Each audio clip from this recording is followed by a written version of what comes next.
কখনো কোনো মানুষকে হেয় করে ডাকবেন না। এই রিকশাওয়ালা, একটা মানুষ যখন ভ্যান গাড়ি চালায় আমরা তাকে ডাকি এই ভ্যান গাড়িওয়ালা। একটা মানুষ যখন ট্রাক চালায় এই ট্রাকওয়ালা। না, পৃথিবীর কোন মানুষ ব্যক্তিত্বহীন হয়ে জন্মায় না। প্রত্যেকের আত্মমর্যাদা আছে। সে যদি রিক্সা চালায় বুঝতে হবে হয়তো সে ছোটবেলায় বাবা হারিয়েছে, অথবা সে লেখাপড়া করার সুযোগ পায়নি, অথবা তার অ্যাবিলিটি ছিল না, অথবা তার ব্রেন অতটুকু কাজ করে নাই, সে লেখাপড়া থেকে চ্যুত হয়ে গেছে। কিন্তু সে রিক্সা শখে চালাচ্ছে না, সে পেটের দায়ে রিক্সা চালায়। ঠিক কিনা বলেন?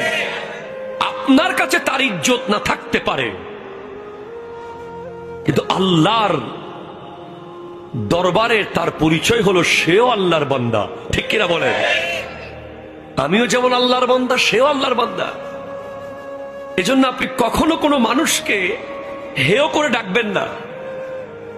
আমি অনেক সময় বাপ তার সাথে ঝগড়া লাগলে তোর বাপ তো বেটা কেলাবিয়ারি আসিল বলে কিনা, কথা বলেন না? তোর বাপ তো বেগুন ব্যাপারী ছিল, তোর বাপ তো শুটকি ব্যাপারী ছিল, এরকম বলে বলে তার বাবাকে নিয়ে ইনসাল্ট করে কথা বলি। একজন বড় ব্যক্তি হয়েছে, সম্মানিত একজন বড় জ্ঞানী মানুষ হয়েছে, একজন বড় আলেম হয়েছে, একজন রিকশাওয়ালার ঘরে মুহাদ্দিস হতেই পারে, একজন শুটকি ব্যাপারীর ঘরে মুফাসসির হয়তো হতেই পারে। আল্লাহ কখন কাকে কি বানায়, ঠিক কিনা বলেন?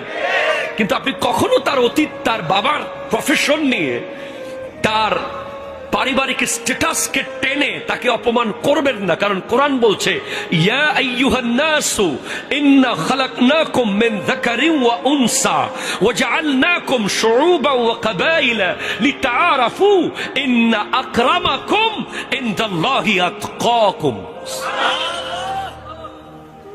উনি সাউন্ড চালায়, আমি বক্তা। ইনি ক্যামেরা চালায়, আপনি বক্তা।